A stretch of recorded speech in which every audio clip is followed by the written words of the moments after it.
Alonso Cepeda es abogado y en los últimos días, en lo que uno estaba ahí comiendo el pozole, la tostada de pata y todo, resulta que la presidenta Claudia Sheinbaum envió al Senado una reforma a la ley de amparo en las fiestas del 15 de septiembre, en el 215 aniversario de la independencia de México. Sin embargo, los abogados están colgados de la lámpara, ¿a poco no? Pues sí, la verdad es una reforma que está dando pasos atrás de muchas cosas que ya se habían ganado. Básicamente es una reforma centrada en las autoridades. Va a hacerle más fácil el trabajo a las autoridades y más difícil a las personas de defenderse. Claro, a ver, Alonso, ¿deja desprotegido a los ciudadanos? ¿Los desprotege? Sí, sí los desprotege, sobre todo porque en el amparo hay una cosa que se llama la suspensión, que es yo, en lo que investigo como juez, si el acto de una autoridad te puede ser justo o no, pues yo necesito protegerte, te doy una suspensión. Un ejemplo podría ser, ¿qué pasa si, no sé, el día de mañana la autoridad llega a mi casa y quiere meterse, ¿no? Si se mete y yo presento un juicio de amparo, ¿no? La suspensión sería para, oye, regrésale a su casa. Ese sería un ejemplo sencillo. ¿Qué es lo que hace esta reforma? Que básicamente la suspensión en el escenario en el que yo tuviera permiso de una autoridad para trabajar de cualquier cosa, es decir, si tengo una tiendita, tengo un restaurante y quiero, digamos, seguir operando, la autoridad me da un permiso. Esta nueva reforma implica que si la autoridad de la noche a la mañana me quita ese permiso, pues entonces yo no podré pedir esa suspensión.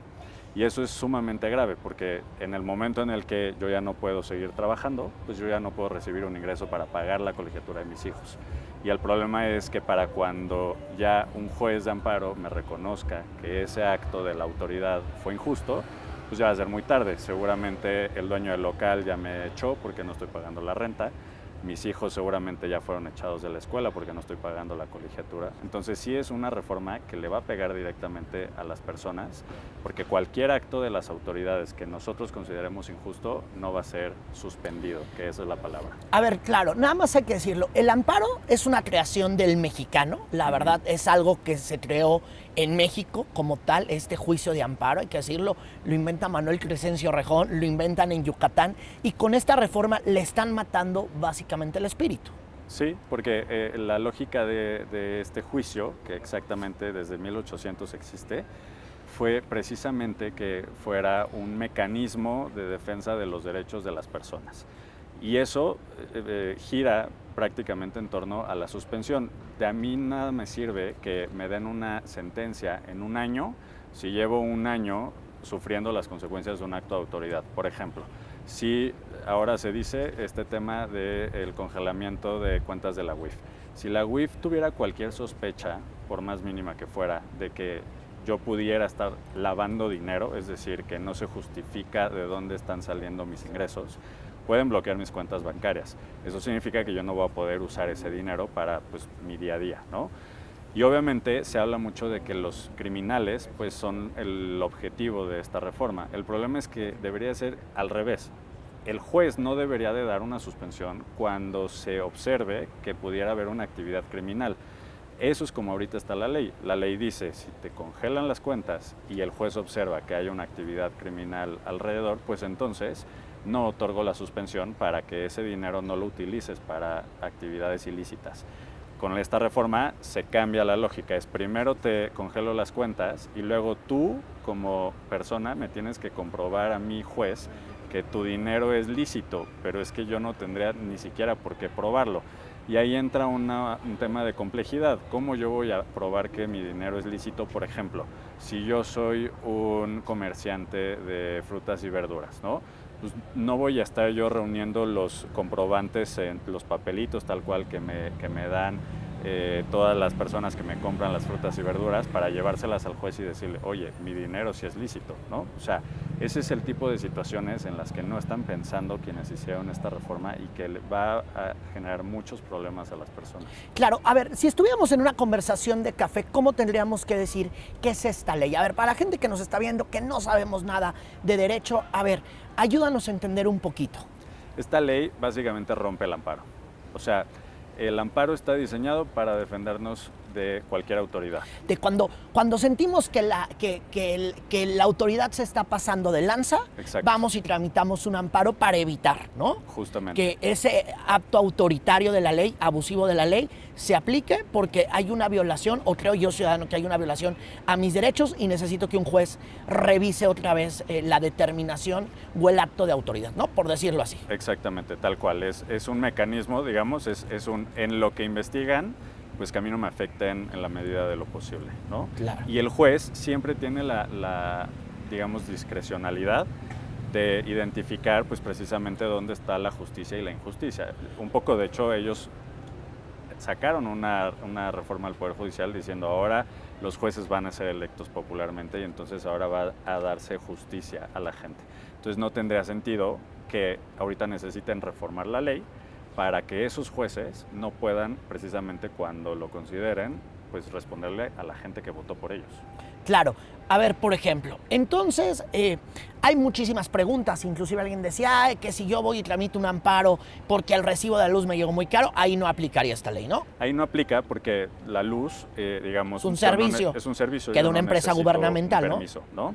Pero sí necesito un permiso, por ejemplo, para poner mi negocio, el negocio que sea. Incluso si yo quisiera poner, no sé, los famosos puestos de quesadillas, ¿no? Que están Claro. en la calle, necesitan un permiso de la alcaldía. Si esa alcaldía el día de mañana yo no le caigo bien, o a lo mejor yo no le doy una extorsión, Una ¿no? mochada. Una mochada. Si yo no le doy la mochada y me quitan el permiso y yo quiero ir al juicio de amparo, que es literal el mecanismo, digamos, perfecto para protegerme, pues yo ya no lo voy a poder hacer porque no me van a dar una suspensión y de aquí a que yo tenga una sentencia, pues ya fue demasiado tarde. Claro.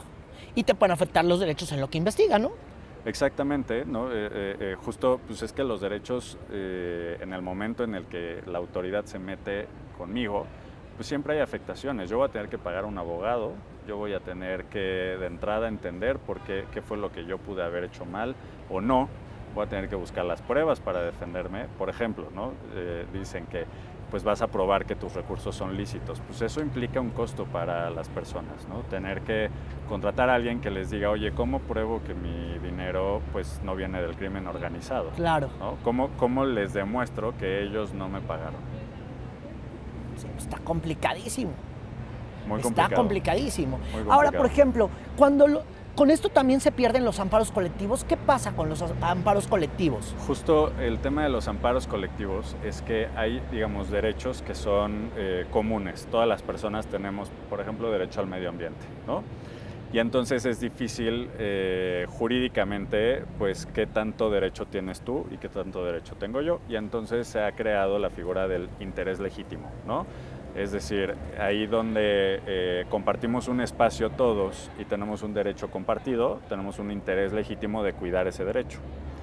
Es decir, si yo el día de mañana quisiera ampararme en contra de, por ejemplo, que estuvieran talando árboles en Tlalpan, Tlalpan sería el mejor ejemplo, ahí hay árboles y a mí no me gusta la tala ilegal.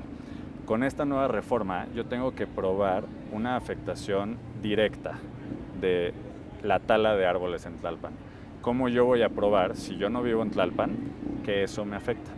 Y entonces lo que implica esto es que le va a cerrar la puerta a todos estos amparos que nos benefician en conjunto. ¿Qué es lo que hay detrás?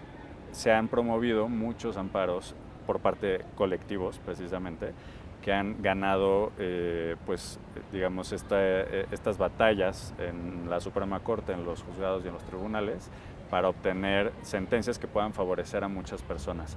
Y eso no le gusta a la autoridad. Claro, que sería como una especie de tercero interesado, ¿no?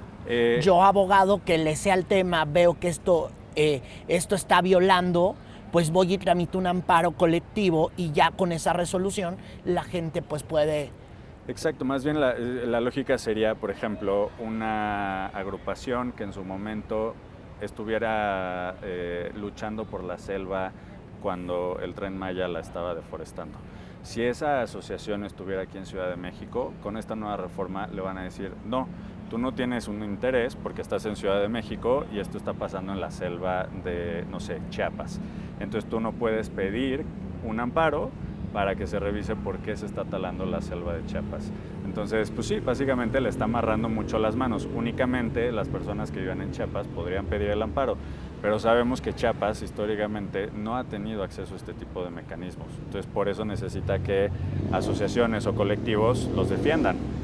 A partir de este momento va a ser mucho más difícil que eso suceda. Claro. A ver, si alguien tramita un amparo colectivo por la falta de medicamentos y entonces el juez determina que le tienes que dar el medicamento para la atención de cáncer al ciudadano porque si no se va a morir, eso lo hemos visto mucho.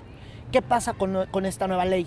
Con esta nueva ley, eso no lo va a poder hacer una asociación que históricamente son quienes ayudan a las personas vulnerables, sino que va a tener que ir forzosamente la persona que necesite ese medicamento a pedir el amparo. ¿Y si no tiene dinero para pagar el abogado? Pues entonces no podrá presentar el amparo. Entonces, justo, se plantea que esto es una reforma que va a agilizar el amparo para las personas. Un poco porque dicen que va a ser ahora digital. Y bueno, y si las personas no tienen computadora o no tienen internet, yo no entiendo eso cómo les ayudaría. Pero ese es un cuentazo, ¿no? Ese es un cuento. En porque, realidad es hace ágil digital. el amparo. A ver, es digital. Hoy ya es digital. Pero hoy ya es digital el amparo. Hoy ya es digital. Y ellos dicen va a ser digital. Exacto. Pero ya es digital. Exacto. Entonces, ¿cuál es lo nuevo? No, lo nuevo en realidad es que es más ágil para las autoridades imponer sus decisiones. Eso es lo nuevo. Y seguro va a pasar porque pues Morena y sus aliados tienen una mayoriotota ahí en el Senado de la República con todo y que sean matrimonio disfuncional, la verdad. Claro, incluso, bueno, hoy en entrevista a Arturo Saldívar, que se entiende que es quien está detrás de esta reforma. ¿Arturo Saldívar es el papá de esta reforma? Sí, así se empezó a manejar en medios y bueno, él estuvo en la mañanera y hoy estuvo en medios de comunicación platicando de qué iba esta reforma. Y él dijo, ¿cómo creen que yo haría eso con el amparo cuando yo fui de los principales promotores? O sea, él sí se asume como el autor de esta reforma. Y él dijo, cuando esta reforma entre en vigor, es decir, todavía no se vota en el Congreso y él ya asumió que va a ser aprobada. Porque pues la votación es en automático. Exactamente, ¿no? Entonces es una oficialidad de partes el Senado. No hay ninguna duda para Arturo Saldívar lo entiende bien. Exactamente. Aunque él, o sea, neteó la verdad, seguramente. Él ya dio por hecho que esa reforma ya está aprobada. Entonces, pues el ciudadano está indefenso, ¿no? Indefenso. Cortesía de Arturo Saldívar, nada más para que se entienda. Exactamente. Y de su presidenta, porque su presidenta fue la que envió la iniciativa. Ella salió de Palacio Nacional y voló al Senado. Ella firmó la iniciativa, correcto. ¿Te preocupa como abogado? Sí me preocupa mucho. En pocos momentos se ha sentido un cambio en las posibilidades de defenderse. Ahora realmente no va a haber muchas alternativas para defenderse nadie. Arturo Saldívar dice que solo los abogados corruptos, pero en realidad pues la ley la aplica a todos. Si los abogados corruptos no se van a poder defender, tampoco las personas. O sea, ni el abogado buenita onda, ni el otro. Ni el bueno, ni el malo, ni ninguno. Ni el regular. Exactamente. Preocupante. Pues ahí está. Te aprecio mucho estos minutos. Es un gusto.